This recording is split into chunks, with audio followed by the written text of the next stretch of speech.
से जुड़ी हुई है। अवैध बांग्लादेशियों के खिलाफ एक्शन लगातार जारी है। दिल्ली पुलिस की एटीएस ने बड़ा रैकेट यहां पर पकड़ा है। मानव तस्करी का बड़ा रैकेट पकड़ा गया है। बांग्लादेश से लोगों का घुसपैठ का काम कराने का यहां पर ठेका लेते थे। बांग्लादेश से डंकी रूट से इन्हें लाया जाता था। भारत आकर नकली डॉक्यूमेंट बनाए जाते थे। बांग्लादेश से दिल्ली में लाकर इन्हें सेटल करवाने का काम था। 7 बांग्लादेशी फतेहपुरी से गिरफ्तार किए गए हैं। उनके पास से एक और रैकेट के बारे में पता भी चला है। ऐसे में एक के बाद एक एक्शन हो रहा है।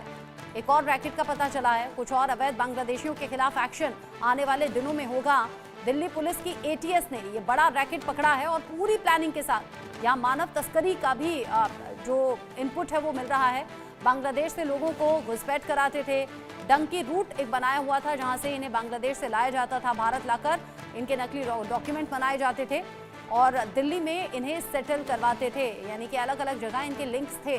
7 बांग्लादेशी फतेहपुरी से पकड़े गए हैं। इनके पास से जो जानकारी मिली है उसमें एक और रैकेट होने की जानकारी है। यानी एक और ऐसा रैकेट है जो कि बांग्लादेश से अवैध तरीके से लोगों को लाना और यहाँ बसाने का काम चल रहा था। सिर्फ ऐसा नहीं कि बसा दिया, यहाँ सेटल करवाना, यहाँ के डॉक्यूमेंट्स बनवाना, ये सब कुछ तार जुड़े हुए थे।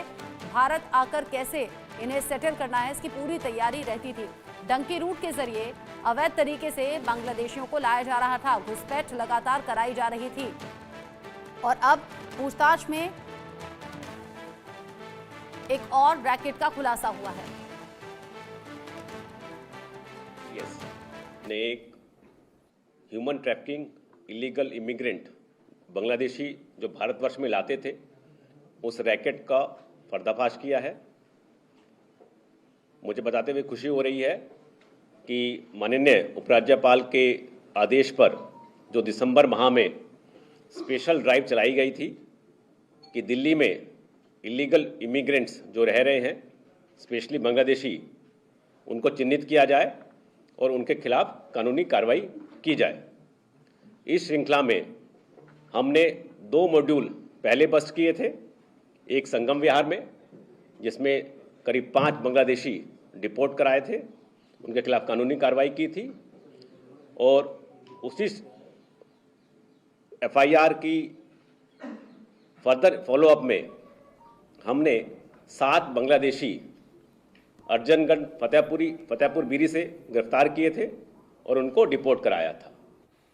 यानी कि पूरी साजिश थी और प्लानिंग के तहत ये सब कुछ चल रहा था। इस पर बात करेंगे। Group captain retired UK Devnath sir मेरे साथ में जुड़ गए हैं डिफेंस एक्सपर्ट के तौर पर। मेजर जनरल रिटायर्ड अनुज माथुर सर हैं डिफेंस एक्सपर्ट के तौर पर।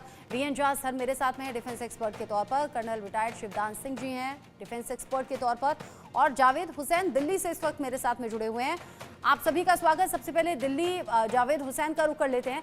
जावेद, जो अभी तक की जानकारी है वो बड़ी चौंकाने वाली है। हालांकि इसका अनुमान पहले से लग रहा था कि किस रूट से लाना है, कैसे यहाँ लाकर सेटल करना है, कैसे उनके डॉक्यूमेंट्स बनने हैं, लेकिन इन सभी पूछताछ में कुछ और रैकेट भी सामने आ गए हैं। पूरा अपडेट दीजिए। देखिए, ये एक बहुत बड़ा नेक्सस है बांग्लादेशियों को लेकर भारत में लाने का और ये काफी लंबे समय से ये एक पूरा जो ह्यूमन ट्रैफिकिंग चला बांग्लादेशियों को लेकर वो उसका नेक्सस जो वो असम से लेके वेस्ट बंगाल और दिल्ली तक जुड़ा हुआ है। दिल्ली में वो लोग हैं जो इस पूरे डॉक्यूमेंट्स को पक्का करते हैं, यानी कि वो डॉक्यूमेंट्स तैयार करते हैं जिससे कि ये जाहिर हो सके कि इन लोगों के पास हिंदुस्तान को लेके पहचान पत्र है।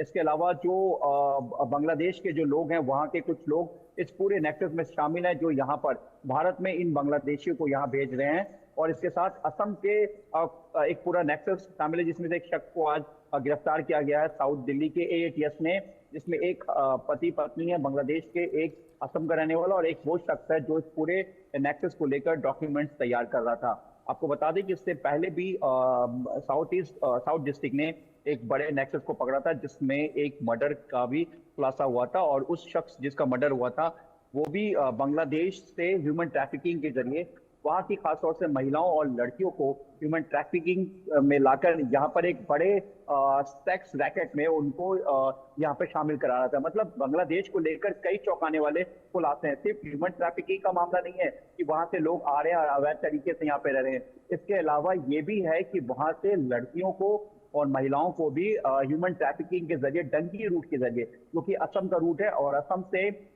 वेस्ट बंगाल और वेस्ट बंगाल से दिल्ली एसी ट्रेन के जरिए, यानी कि कुछ बांग्लादेशी जब लड़कियों को और महिलाओं को लाया जाता है यहाँ पर इलीगल तरीके से, उनका भी फर्जी डॉक्यूमेंट बनता है और उन इस तरीके से उनको दिल्ली एक अब सेंटर बनाया जाता है और उसके बाद उनको अलग अलग डिस्ट्रिक्ट में, स्टेट में भेजा जाता है। लेकिन आज जो एक रैकेट का जो साउथ डिस्ट्रिक्ट ने इसको पकड़ा है, ये भी इस पूरे नेक्सस से जुड़ा हुआ है। सबका कनेक्शन एक ही है।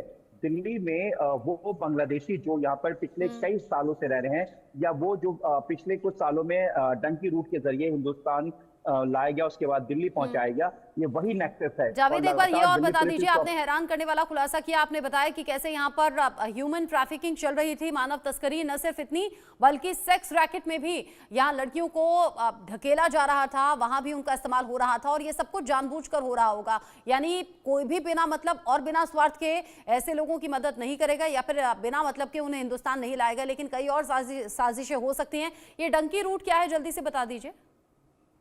ये डंकी रूट वो रूट है जो एक इंटरनेशनल बॉर्डर से कुछ नेक्सस के सपोर्ट से उनको एक देश से दूसरे देश में पहुंचाना, यानी कि वो एक रूट जिस रूट पर बहुत ज्यादा एक्सेस नहीं रहता, यानी कि जंगल का इलाका मान सकते हैं मोस्टली, जो बांग्लादेश और असम का इलाका है जो इंटरनेशनल बॉर्डर है, वहाँ पे कई ऐसे जंगल इलाके हैं जहाँ पर जो दिल्ली पुलिस ने अपने हाल ही के इस ऑपरेशन में खुलासा किया है कि जंगल के रास्ते ये लोग असम लाया जाता है, क्योंकि कई रूट पे पहाड़ी इलाके हैं, कई जगह बड़ी घने जंगल है। तो इसका फायदा उठाकर इन्हें एक एक करके, यानी कि कई बार 5 लोगों का स्लॉट होता है, कई बार 6 लोगों का, और बाजाब्ता इन्हें बाइक के जरिए या किसी प्राइवेट व्हीकल के जरिए इन्हें उन लोगों के साथ ये जो गैंग है, ये जो पूरा नेक्सस है, उन्हें असम तक लाता है। ये भी तो साजिश का ही हिस्सा है कि एक साथ बहुत ज्यादा लोग नहीं आएंगे, प्राइवेट गाड़ियां या बाइक का सहारा लिया जाएगा और ऐसे रास्ते जो बहुत ज्यादा इस्तेमाल ना किए जाते हो। पिछले दिनों भी जो 8 लोग बांग्लादेश भेजे जाने की बात सामने आई थी, उन्होंने भी बताया था कि हम जंगल के रास्ते यहाँ हिंदुस्तान में दाखिल हुए। जावेद, आप रहिएगा, मेरे साथ में पैनलिस्ट भी जुड़े हुए हैं और एक्सपर्ट से हम जानेंगे कि कैसे इस घटना को और खबर को वो देख रहे हैं। यूके देवनाथ सर, जिस तरीके से खबर सामने आई है, क्या इतनी ही है खबर या इसके पीछे कोई और साजिश है जिसकी बू आ रही है? ये समझना पड़ेगा कि बांग्लादेश से जो रिफ्यूजीज इंडिया में आते हैं वो मुख्यतः हिंदू रिफ्यूजीज होते हैं, लेकिन बॉर्डर में बीएसएफ को क्लियर इंस्ट्रक्शंस दिया गया है कि बांग्लादेश से आने वाले इन रिफ्यूजीज को, जिसमें मुख्यतः हिंदू होते हैं, उनको भारत में नहीं घुसने दिया जाएगा।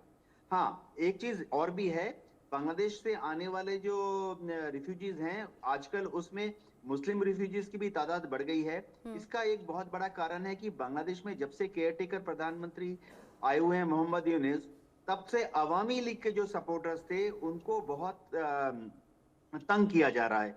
इसलिए गांवों से, देहातों से, छोटे छोटे कस्बों से अवामी लीग के जो सपोर्टर्स हैं उनके घर जला दिए गए हैं, उनके दुकानों को नष्ट कर दिया गया है, उनके परिवारजनों को धमकियां दी जा रही हैं, तो वह भी बांग्लादेश छोड़कर भारत की तरफ पलायन कर रहे हैं। इनमें से ज्यादातर ही बांग्लादेश के मुस्लिम्स होते हैं। तीसरी कैटेगरी बांग्लादेश से इंडिया में हमेशा से आई है, वो है उपार्जन के लिए। बांग्लादेश में अनएम्प्लॉयमेंट बहुत ज्यादा है, लोगों को काम नहीं मिलता, पॉपुलेशन ज्यादा है, तो वह भारत आते रहे हैं 1947 के बाद भी, और खासतौर से 1971 में जब बांग्लादेश आजाद हो गया उसके बाद भी वो भारत में आते हैं रोजी रोटी जीविका चलाने के लिए। हाँ, ये जो ग्रुप है ये है हमारा टारगेट ग्रुप। वह बांग्लादेशी जो कि बांग्लादेश से भारत में आते हैं अपना जीविका उपार्जन करने के लिए, ये आकर मुख्यतः हैदराबाद, बॉम्बे, नू, दिल्ली, जम्मू ऐसे वाले एरियाज में सेटल हो रहे हैं। आजकल इनके साथ बड़ी तादाद में रोहिंग्या रिफ्यूजीज भी आने लगे हैं। गौरतलब बात है कि ये रोहिंग्या रिफ्यूजी मूलतः बांग्लादेश से नहीं है, ये बर्मा के वहां से पलायन करते हैं और बर्मा से पलायन करने के बाद बांग्लादेश में आते हैं। बांग्लादेश में इन लोगों को रिफ्यूजीज माना जाता है, उनको एक जगह ओपन, एक आइलैंड में, एक द्वीप में एक ओपन जेल बनाई है, वहां रखा जाता है, लेकिन वो इक्का दुक्का करके सैकड़ों की तादाद में भारत में आ जाते हैं।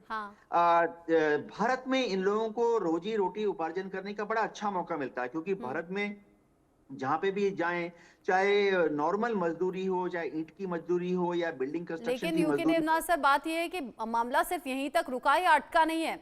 ये आगे कहीं बढ़ गया है। जांच में ऐसी कई चीजें सामने आई हैं, जम्मू कश्मीर से लेकर दिल्ली तक, दिल्ली से लेकर यूपी तक, यूपी से लेकर महाराष्ट्र तक, अलग अलग राज्यों से अवैध तरीके से जो बांग्लादेशी बसे हुए हैं उनको लेकर कई चौंकाने वाली बातें सामने आ रही हैं। और खासतौर से अनुज माथुर सर, जम्मू कश्मीर में कहा जाता है क्योंकि वहां से आते हैं यहाँ कामकाज के लिए या फिर कुछ और इरादे लेकर, हो सकता है साजिशन आते हों।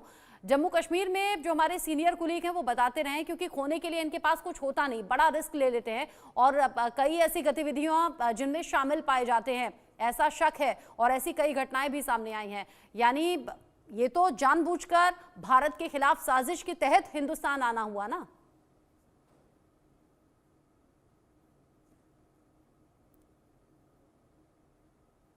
अनुज माथुर सर, अनम्यूट कीजिए खुद को।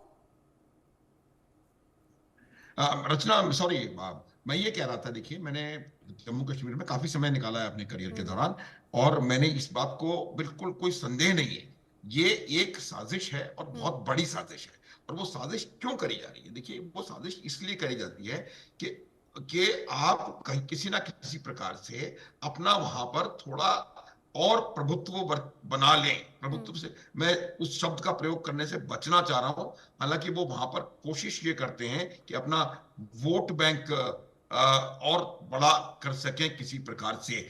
इतना आसान नहीं है, लेकिन बहुत बड़ी संख्या में वहां पर म्यांमारीज और रोहिंग्यास और बांग्लादेशी बसे हुए हैं। देखिए ये लोग उन्हीं जगहों पर जाते हैं जहां पर कि इनको किसी ना किसी प्रकार से सहायता या समर्थन मिलने की गुंजाइश होती है। आप देखें जम्मू कश्मीर में आपको मिलेंगे, दिल्ली के जो घेटोस हैं, मुस्लिम मेजॉरिटी घेटोस, वहां आपको दिखाई देंगे, हैदराबाद में आपको दिखाई देंगे। हैदराबाद में चैनल चल रहे हैं रोहिंग्यास के नाम पर।